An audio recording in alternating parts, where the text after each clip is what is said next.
أعوذ بالله من الشيطان الرجيم. بسم الله الرحمن الرحيم.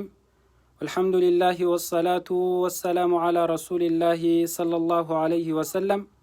وبلين إسلاما ختكا قد خديرا دلا بك جرتنتي السلام عليكم ورحمة الله وبركاته.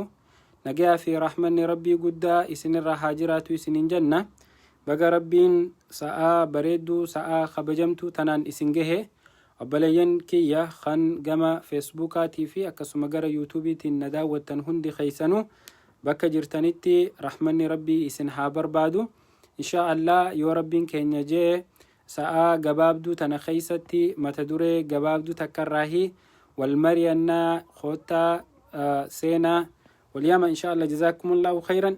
وبلين كيا ونقو يا الرا والمرينو جبابدون sheekanii fi siyaasaa mata duree jettu jalatti waan xiqqoo takka wal mari'anna.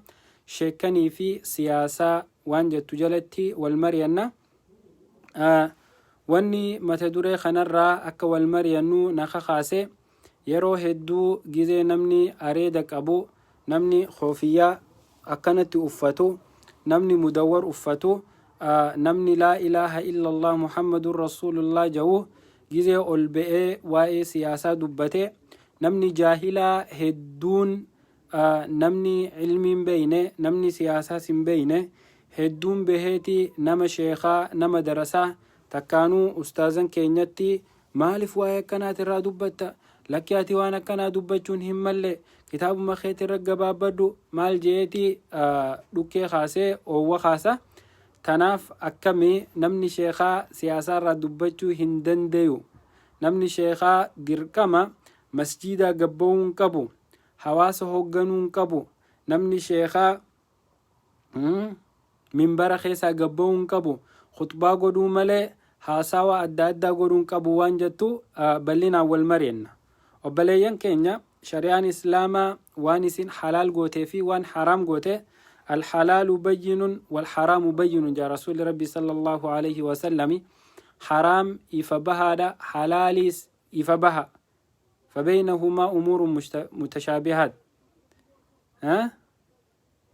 أكسي جزاكم الله خيرا. رب سبحانه وتعالى وانت حرامي والرب سبحانه وتعالى حرام قده، وانت حلالي تس والرب سبحانه وتعالى حلال قده. الحلال ما أحله الله والحرام ما حرم الله. وانتي نتقو يا خيسا دفنه تن حرامي تن حلال جنه تانتي إدانه تانتي إرائرس ننقم. شريان إسلاما إرورا قوتو قوتتي سيسابا ألمباني شريان إسلاما قوتو وانا نتقو يا خيسا دفنه تيدانو نجرتو جتشو.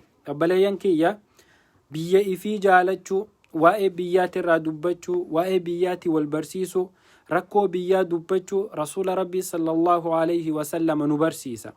osoo warri siyaasaa jaalalti biyyaa maal akka taate dhiyootana nun barsiisin amata 1400 dura ergamaan keenya sallallahu alayhi wasallam jaalala biyyaa nu barsiise. rasuulli gaafa ummanni qureeshii akka malee itti roorrisanii biyya makkaatirraa isaan baasan, gaafa isaa fi abubakru siddiiq hijiraadhaaf karaa bu'an yeroo makkarraa achi fagaachuu dhiyaate akkana fuula garagalee yaa biyyatiyya silaa ummanni kunnan roorrisanii biyyatiyyataniin itti jaaladhu tana keessaa na baasu baatan hawaasi keessaan ba'uu jeeti akka malee garaan isa bade. rasuula rabbii sallallahu alayhi wasallam jaalala biyyaa kabajaa namummaa maalummaa tana hundaahu bakki nuti irraa baranne hadiisa rasuula rabbii sallallahu alayhi wasallam. rabbi subhaanahu wa ta'aalaa yeroo bulchiinsa tokko filatu bakka silaa bakka bulchuu waa hoogganu nama rabbitti amanu, nama laa ilaaha illallah muhammadun rasulullah jawu, nama rabbii isaatiif bitame nama akkasiisaniini silaa wanti bulchiinsaatu tolti. gaafa sheekni tokko ol ka'ee wayin dubbadha jee kan nuti harka qabnuuf akka sheekottiin waa'ee siyaasaa guutuu keessaa harka baafattuufi jechuu. yaanni ummataatilleen namaaf gala. maaliif namni waan isanneen keessa seenaa? waan isanneen jechuun nama sheekaa hadiisa himuu malee minbara keessa dhaabbatee khutbaa godhuu da'waa godhuu malee wanti biyyaa isa ilaallattuu eenyutu je'e waan akkanaa tana walii ibsuu barbaan jechuudha. Warra sheekan akkasumatti darasaa ustaazota feesbuuk irraa jaalala biyyaa dhimma siyaasaa haasawan arrabsitan itti duultan viidiyoo kana qaceelloo dhageeffadha. Maaliif itti duultanii osoo hin taane yoo sheektichi waan isa naqu dhiisee waan biraa arraba biraa takkaan dubbii nama sheekaati irraa hin barbaanne keessa ture namni akkasii qaceeluu qaba. Gizee waa'ee siyaasaa dubbatu sirrumatti waan hanga beekurraa osoo nama tokko faarsee nama tokko hin arrabsine osoo nama tokko ol qabee tokko gadi hin qabne arraba osoo hin dheeranne maaliif nama islaamaatirraa arraba dheerachuun hin barbaadu. Sheekan keenya yeroo waa'ee siyaasaa dubbatan if eeganii osoo paartii siyaasaatitti hin maxxanne. Paartii siyaasaa deeggaruun mirga isaaniiti. Nama eenyu dhugaadhaa eenyutu kijibaa adda waan hin beekneef jecha haqarratti waan kitaabni rabbii isa barsiise waan isaaf mul'atte waan daliila itti qabu waan arku waan ummanni beekuu qaba je'ee isa qoqqoytu dubbachuu rabbi subhaanahu wa ta'ala karaa godheef jechuudha.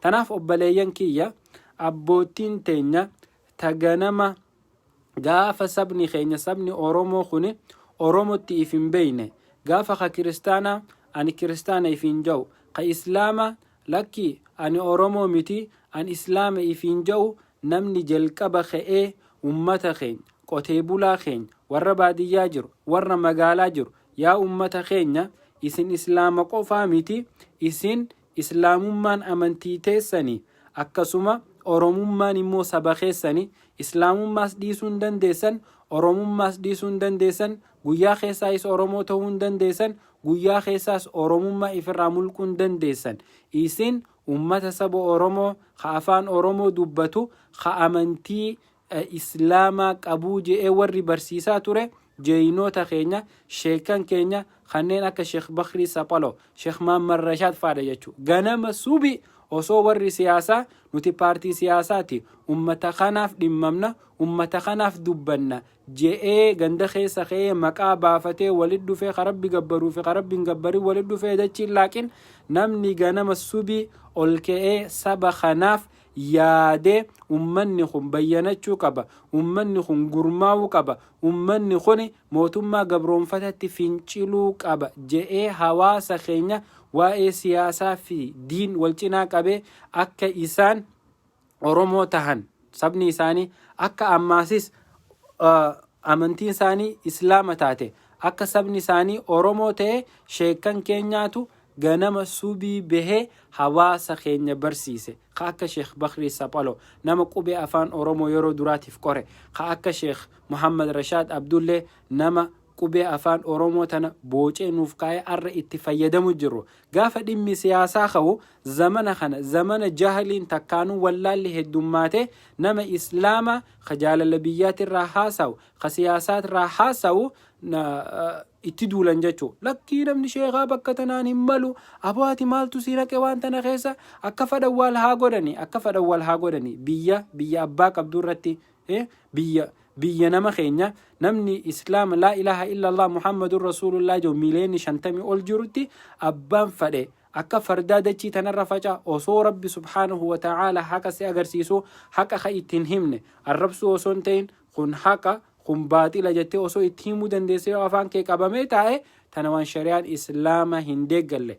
Rasuulli rabbi sallallahu alayhi wa sallam man ra'aa minkum munkaran falyughayyirhu biyadihi فإن لم يستطع فبلسانه فإن لم يستطع فبقلبه فإنه أضعف الإيمان جي إسنر نمني بديتك لفرت أركه فليغيره بيده يودن دي حركة ساتين اتجهاد غوري بديس اللفرها بلسوجي أكنا جتون غاف بديتك لفرت أركته إرتي كبساوي بديس اللفرها بلسجيجو يوهم نسي غدو دبده يوم كبساوي كل دغالول تو چچبيتين دوما سوداته فبلسانه جي الرب قيتين وانتتون همتو أكتاته وانتتون غاري أكنتهين وانتتون حواس أكا بلسيتو وانتتون حواس أكا ميتو هيمي جي رسول صدر كلام مفاترتي فإن لم يستطع فبقلبه يو هندن دين ينملي توكو بدي لفرت أركي حركان ديبسو هندن دين أكسمت أفانين ديبسو هندن دين قلبي إساتين جيبه إراغر هاغلو غرو قلبي إساتين جيبون توني irra laafaa iimaanaati. Nama irra laafaa iimaanaatu qabuutu gizee badii takka arke harkaan hin deebisne, afaaniin hin deebisne, qalbumaan jibbee irraa garagala jechuudha. Sadarkaa sadeen kanatti gaafa namni sheekaa nama siyaasaatirraa badii zulmi lafarra deemtu gizee arke namni rabbitti amanu laa ilaaha illallah muhammadu rasulullah jettu wanti kun sirriidha, wanti kun sirrii miti jee afaan guuttate fadhu abbaa siyaasaa ta'a, fadhu abbaa fedhata, fadhu biyya bulchu ta'a, fadhu aktiivistii jaalala guddaa hawaasa biraa qabu ta'a. Gaafa inni dogongore rabbiin akkana ja'a, nabi muhammad akkana ja'a, aboo sirriirran jirtu dhaabbadhuun tanama rabbii fi rasulatti amaneeti jechuu. Yoo namni rabbii fi rasulatti amane nama dogongore tokko osoo arkuu dogongoro isaa ittiin himne eenyu dhufee akka nama dogongore aboo sirritti hin jirtu karatti deebii jechuu ni barbaadda. Akka beenutti aadaa teenyatti namni nama gorsu nama guddaa, manguddoon nama gorsa. Bakka manguddoon hin jirretti nama ilmii qabu, nama waan san sirritti beeku, akkana rabbiin jaa rasuulli akkana jaa beekuutu nama gorsee nama sirreessun kasilaa nama qaceelchullee rabbuma. Garuu أنتم خلفاء الله على الأرض يا رسول ربي صلى الله عليه وسلم.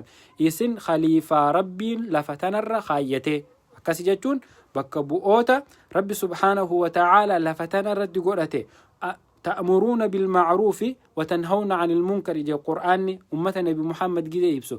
إسن أمة تلتت والأججي همتورا والدوركو جتشو قرآن ربي تتنوهم جتشو أبان فده yeroo hamtuu dalage shari'aan islaama itti dubbachuu yoo dandeenyemmoo hamtuu san harka keenyaan deebisutti nu ajajji jechuu. Obboleeyyan kiyya warri saba kanaaf ganamaan qabsaawee gizee sheekaa fi siyaasaa walitti dhufte amma warra akkanatti onneen dhawatuuf namni ganama subii gaafa warri siyaasaa ka'anaa ana jee amma qoma dhawatu kun qubaa hin qabne gaafa warri siyaasaa ka'anaa ana jee kun gaafa san isaanuu Oromoo tahuu if hin beeyne warri ganama subii ka'ee hawaasa kana dukkana jalaa baasee ifa bilisummaa akka isaan arkan karaa baneef sheekan keenya jechuu. Jaarraa abbaa gadaa ka ganama subii lafaa ka'ee qawwee fudhate mootummaa gabroonfata san dura dhaabbate nama laa ilaaha illallah muhammadun rasulullah jee amanu, nama qaamaa qalbiin isaa rabbitti amantu, nama shari'aa islaamaa bareechee beeku, waaqoo guutu kaganamaan ka'ee mootummaa Haayila Sillaasee ta ummata islaamaa fixuu turte, ta maskiida gubuu turte, ta ummata Oromoo gabroomsuu turte, ta amantii takkaan bulla, biyyi takka alaabaa takkaan bulla, afaan tokkoon bulla, Oromoon namaa miti jettee ummata Oromoo gaqqabuu turte. Namni itti fincilee dhukkee irraa kaase sheekan keenya kabaale sani jechuu. Akka waaqoo guutuufa, jeneraal waaqoo guutuufa warra akkasii sani jechuu. Ummanni abbootiin teenya taariika babbareedaa qabu kuni gaafa nu biraa kutan nuti ummanni hafe kun gaafa gara gorru dhabne kunis asiis siyaasaa tokko nu butate, kaanis garanaayis aktiivistiin tokko nu butate, gaafa nuti waan goonu dhabne walakkaa tanatti harka marannee dhaabbanne warri rabbiin beeyne siyaasaan beeyne sheekkotiin siyaasaa keessaa maal qabdi afaan kee qabadhuu taa'ii warri namaan jiru. Obboleeyyan islaama warri siyaasaan hin galiniif siyaasaa jechuun bulchiinsa ummataati, hoggansa ummataati. Hoggansa ummataatirraa irra caalaan nama addunyaa tanarratti nama hogganee dabre rasuula rabbiiti sallallahu alayhi wasallam. Irra caalaan nama addunyaa tanarratti nama hogganee haqaan nama hogganee ummata gabrummaarraa bilisoomsee addunyaa tanarratti nama hogganee dabre ergamaa caalamaa rabbi subhaanahu wa ta'ala qur'aanaan isa deeggaree if biraa ergate isa sani ka addunyaa tanarratti nama hoggane. Siyaasaa jechuun hoggansa jechuu, siyaasaa jechuun bulchiinsa biyyaa jechuu. Waan rasuulli keenya zamana san gaafa ummanni islaamaa addunyaa tanarratti humna qabaachuu ture, ummanni islaamaa cinaa addunyaa tanaatti hogganuu turan. Addunyaan tun hanga dawlaa Uthmaaniyaati shirjattee mootummaan islaamaa zamana Uthmaaniyaa Turkiirra dhaabbatutti ummata islaamaa tanaatu addunyaa amma ana jettu tana nama laa ilaaha illallah muhammadun rasulullah je ka quraana haffaze ka hadiisa beeku kanaatu addunyaa bulchuu ture jechuu. Amma biyya teenyatti namni koofiyyaa uffatu bakka siyaasaatii mul'achuun haraami. Namni areeda qabu filamee biiroo siyaasaa takka keessaa mul'achuun haraami. Ka'if hin beeynes zamana wayyaaneetii fi zamana mallas yoo areeda qabaate mootummaa keessaanii ariyan. Yoo mootummatti dhiyaachuu barbaade areeda firraa cira, kofiyyaa firraa baasa, guyyaa jimmataatti firraa eegee jimmaa dhaqee salaataa jechuudha. Tuni akka biyyatee keessatti gaafa ati namummaan kee hangana gaccabe amantii teetiin, uffata amantii keetiitiin, areeda keetiin, mudawwar keetiin nama sodaachuu eegalte ati dhugumaan nama imaana hin qabne, nama rabbirra mootummaa bitamteef tana sodaatu jechuudha.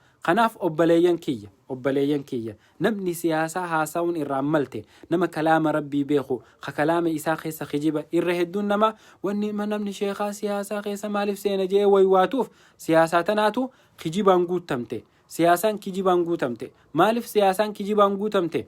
Nama rabbiin sodaanneetu bakka siyaasaa jedhamtutti walitti qabamte. Saniif kijibaan guutamte. Maaliif namni waan arra dubbate boru irratti hin mul'anne, waan arra godhe maaliif boru ittiin deebine, waan rabbiin sodaanneef, waan guyyaa qiyaamaa rabbiin naqabaa jeen sodaanneef namni siyaasaa tokko bakka arra bule boruun oolle jechuudha. Tanaaf namni siyaasaa dubbachuun male nama rabbitti amane, namni siyaasaa dubbachuun male, namni siyaasaa barsiisuun male. Siyaasaan quraana rabbii keessa jirti, siyaasaan hadiisa rasuulaa keessa jirti. Tana gaafa nuti uf tuffannee if cabsine, gaafa nuti mootummaa hunda aboolakki nurraa dhiisa kunnuun taane jennee biraa fagaachuu eegale nuti biran jirru achi keessatti ol deebi'ee waan marqee nu gabbaasa jechuudha. Ahlan wasaalan jetteetuma waan isaan sirratti fe'ansanis fudhachuu. Tanaaf yeroo kamuu caala sheekkan keenya gaafa mootummaa wayyaane nama gabroomsuu turte namni rabbitti harka ol qabe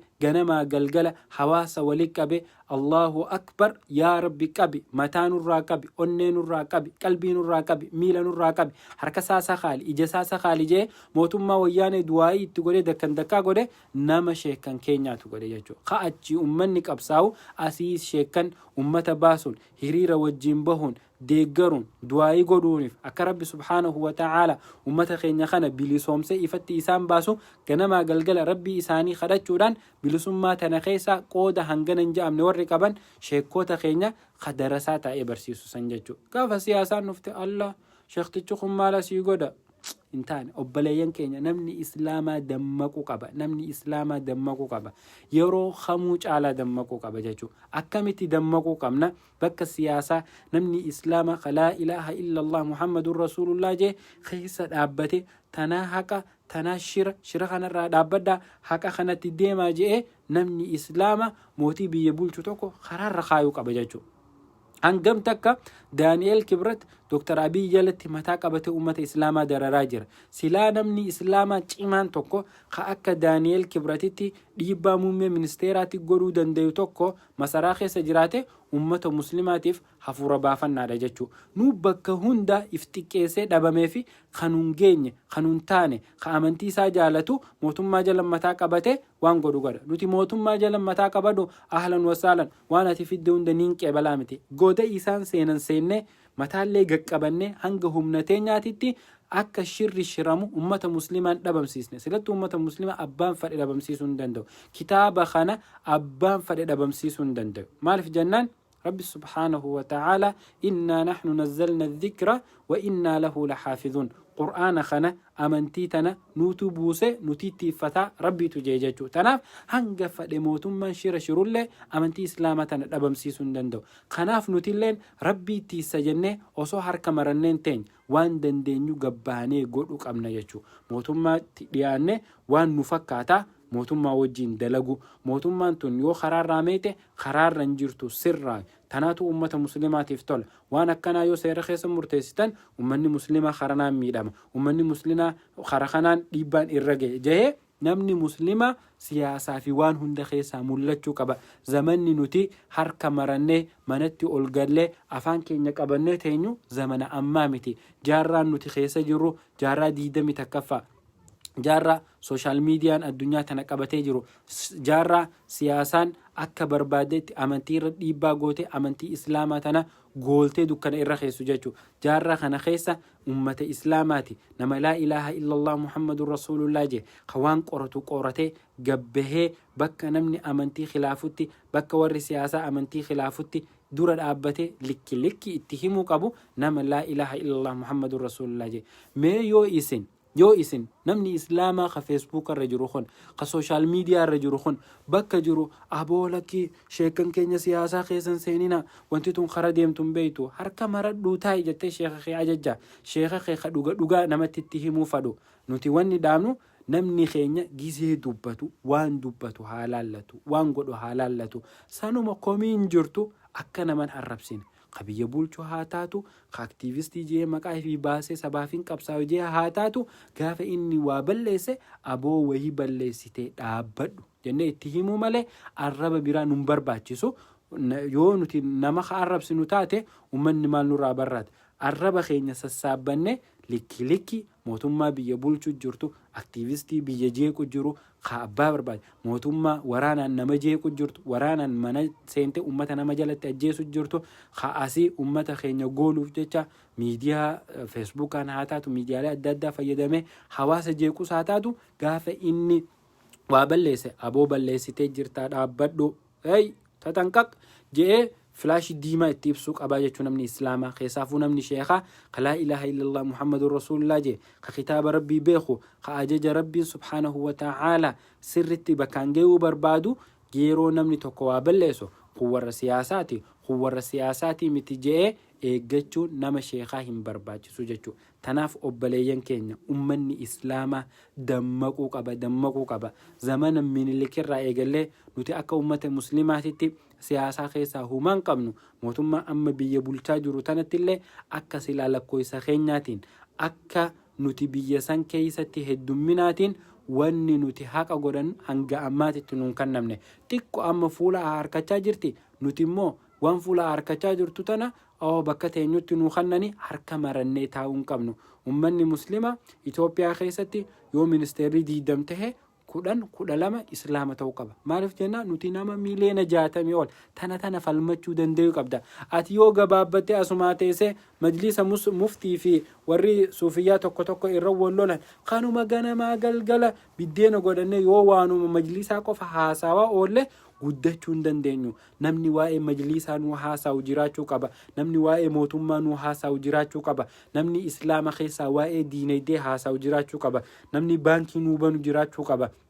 Namni bulchiinsa nu bulchu jiraachuu qaba. Ijoolleen teenya talafaa ol kaate tun quraana rabbii barachaa akaadaamii barachaa boru biyya san hoogganuuf namni Muhammad Ahmad jedhamu Itoophiyaas hoogganuu ni danda'a. Akka ummanni amantii biraatillee baran godhuuf amma irratti dalaguu qabnaa jechuudha. Harka maratee taa'uun qabu majlisa goggogaa humaa keessan jirre ka'ee fi amatatti hajjii qofarraa maallaqa harkatu kanaaf kanumarratti namni wallolaa ooluun qabu. Gabba'ee masaraa mootummaa san ummanni islaamaa falmachuu qaba. Anis masaraa mootummaa tana yoo namni dhibbii keessa jiraate 60 nama kiyya ta'uu qaba. Nama laa ilaaha illallah muhammadur rasulullah jee ta'uu qaba. San keessaa illee Oromoo ta'uu qaba. Nuti ummanni Oromoo miliyoona 50 mootummaa tana adda qooddachuu qabna. Ministeerri yoo 10 ta'e 5 Oromoo ta'uu qaba. Yoo 20 ta'e 10 Oromoo ta'uu qaba. San keessaa immoo harki wayyabaa ummata islaamaa ta'uu qaba. Ji'ee namni falmachuu qabu nuti Dr. Abiy maree ummanni islaamaa miliyoona 60 ministeeronni yoo 20 ta'an 12 isaan ta'uu qaban jee namni harkatti fideesii kan hin jiru. Ilmoon callistuun haadharraa dhiyeenan arkannee jette. Yoo ati falmachuu baatte, yoo ati mirga kee dubbachuu baatte namni sii dubbatu hin jiru. Okay? Nama osoo beekuu rafu boombiin asii dhukaatu hirribaan kaastu jedha. Osoo beekuu ummanni muslima ija walitti qabatee rafee wanni isaan dammeessaan jiru. Tanaaf dammaquu qabna obboleeyyan kiyya. Ummanni muslima yeroo kamuu caala siyaasaa keessatti hirmaachuu qaba. Dhimmi biyyaa nu galchaa nu galcha. Biyya san teenya teenya. Biyya dhiiga teenyaan jaarre, biyya lafee teenyaan jaarre, biyya imimmaan keenya itti dhangale, biyya dhiigni abbootii teenyaa itti dhangale, dhiigni haawwan keenya ilaa arra itti booyu jiran, biyya ulamaan teenya meeqa keessatti wareegamte, biyya ulamaan teenya meeqa biyya keessatti godaante san biyyi san teenyaas ta'u nuti ifitti himuu qabnaa jechuu. Nutu ittiin dhidhiyaanne, nutu mirga keenyan falmanne, nutu bakka nu maltu hin teenye. Tanaaf warri nun tahin ummata Itoophiyaa keessa jiraatu nuun jaa akka lammii lammaffaatitti nu laala jechuudha. Kanaaf yeroo kamuu caalaa dammeeynee waan nu fakkaataa waan nu boonsaa dalaguu qabnaa jechuudha. Yaa jaahila feesbuuk irra teessee sheekha tokko gaafa inni waa'ee siyaasaa dubbatu itti duultu bayyanadhu, sheekha kee gorfadhu, ittiin duulin. Yoo namni sheekhaa tokko dhufe osoo haasawuu mirqaanee arrabaa fi waan biraa keessallee qute gorfadhu malee hin arrabsin. Nama dogongore tokko ni gorsan, hin arrabsan, ittiin duulan. Isinis sheekan keenya hanga dandeessanitti gabbaha mootummaa tanarratti yoo dhiibbaa godhuun jiraate dhiibbaa godha. Bakka isaan waa toltuu dalaganitti galatoonfadha. Bakka isaan waa balleessitanitti ni balleessitanii sirraawaa jaati balaaleeffadha. Akka isaan sirraawan taasisa.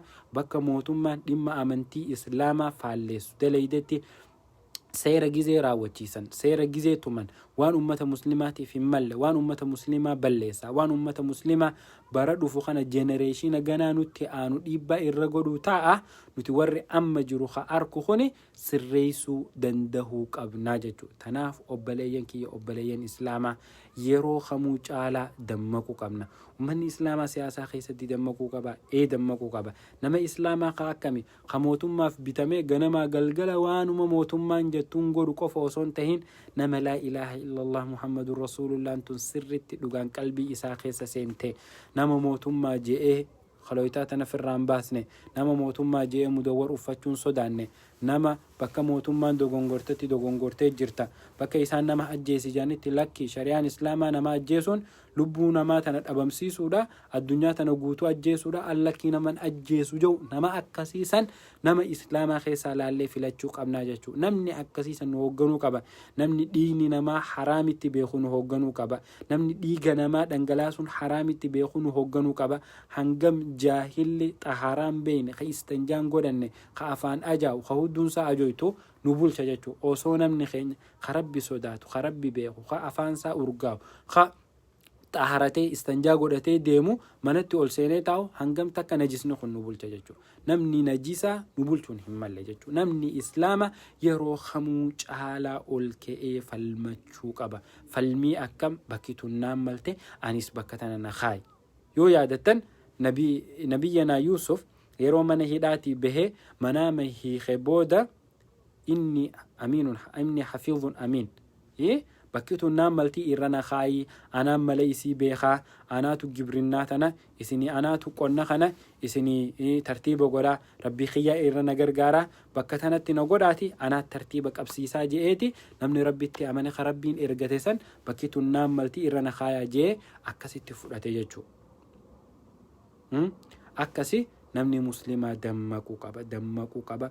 Zamana dhufaa dabra majlisa qofaaf booyuu hin qabnu. Majlisni nama muraasa itti godhanne isaan jala deemanii tartiiba nu haa qabsiisanii. Kaanis asii Dr. Abiyyi faa wajjin dhaabbatee biyya bulchuu qaba. Kaanis cinaan tokkos asii Jawaarii fi fakkaata akka isaatii wajjin dhaabbatee bakka mootummaan dogongortetti dogongortanii jirtanii dhaabbadhaa jee aktiivistii qabaachuu qabna, xiinxalaa siyaasaa qabaachuu qabna, hoogganaa qabaachuu qabna, barsiisaa qabaachuu qabna, piroofeesara qabaachuu qabna, dooktara qabaachuu qabna, injiinara qabaachuu qabna, heddummaachuu qabna. Jiraachuu qofaa miti nama ni jirraa if beekee ni jirra je'ee dubbatee waan isaan maltu dhaqee falmatee fudhatu ka akkasiisan horachuu qabnaa jechuudha. Tanaaf obboleeyyan islaama yeroo kamuu caalaa haa dammeynu. Ummanni islaama bakka hundaa dagaagee waan isa fakkaattu haa godhu, waan isa fakkaattu keessatti haa mul'atu. Sheekan keenya dammaqa, hawaasa keessan dammeeysa. Rabbi subhaanahu wa ta'ala gabrummaa nuun dide, rabbiinuu nuun zallamne. Ummanni akka nu zallamu itti dhiisuun qabnu. Sheekan keenya mootummaan yeroo dogongortee jirta yaa akkuma warri siyaasa wal tahanii maglacaa irra baasanii ibsa baasanii dhukkee itti haasanitti sheekanis dogongortee jirta. Dhimma hawaasa muslimaa laallatu meeqaatu guyya guyyaan sharasharamee osoo nuti quban qabne achi keessatti ol ba'a. Warri paarlaamaa hangam takka amantii isaaniitiif dhimmaman rabbumaa beeka jechuudha. Kana caalaa warri paarlaamaa keessa jiru, warri bakka biraa jiru akka jabaatan nuti ummata achi keessa jiru saniif sagalee ta'uu qabna. Hin taane jennee osoo firii lama ka qabnu kanaa hafuura itti qunnee komachuu qofa osoo hin ta'in ummata kana duubaa dhaabbanne isin wajjin jirraa. Nama keenya ministeerri tokko ka islaamaa yoo jiraate nama miliyoona 50 si booda jira jabaadhu jechuun ni qabda jechuudha.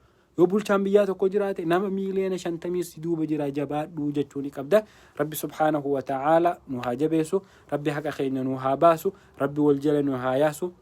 Rabbiin ni danda'a mootummaa tana mootummaa nuun toltu, mootummaa namaa sa'aa toltu, ta namaa toltu, ta sa'aa toltu, ta dachii toltu, ta samii toltu, ta ilma namaa walqixxummatti bulchitu, ta amantii hunda walqixxoomsitu, ta mirga amantii teenyaa nun sarbine, ta salaatuu nun dhoorkine, ta areeda guddifachuu nun dhoorkine, ta akkasiisan rabbi subhaanahu wa ta'ala nu haa fidu, wal jala nu haa yaasu, rabbi rahmata isaa nu haa godhu. Rabbiin ni danda'a ummata muslimaa ka ifirraanfatee callise, ka amriisaa nama isan taanetti khannatee ciqilfatee afaan banee eeggatu kana dammeeyse wanti tun naammalti, wanti tun tiyya jee fudhatu rabbiin nu haa godhu. Rabbiin nu haa duroomsu, nu haa jabeessu, quwwaa nutti haa kaayu. Rabbi subhaanahu wa ta'ala haqa haqatti nu haa beeysisu, badii baditti nu haa beeysisu. Rabbi yeroo kamuu caalaa nu haa dammeeysuun isiniin jaha. وبليان إسلاما هنغنمان دبتشو في هذا وبالله التوفيق وآخر دعوانا الحمد لله رب العالمين وصلى اللهم وسلم على نبينا محمد وعلى آله وصحبه أجمعين